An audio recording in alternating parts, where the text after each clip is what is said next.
మణిమాలతో ప్రకాశించే ఈ బాలునికి మణికంఠుడు అని నామకరణం చేస్తున్నారు. అదే సమయంలో మన పందల యువరాజుకి అయ్యప్ప అనే పేరు కూడా పెడుతున్నాము. రాజ్యసభలోని వారందరూ తమ పందల రాజ్యాన్ని పాలించడానికి యువరాజు లభించాడని మహదానందం పొందారు.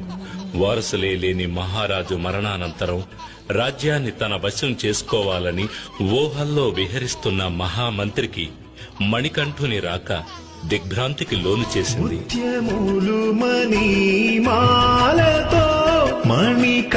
మణికంఠవైతివే ఆవేదము నీవనుచు వల్లించు లోకములే తన పసి నగవుల ముందరా వేణువే ఓడదా పున్నమి మోముగాంచి పరవశించి పాడమా పసిడైన ఏవై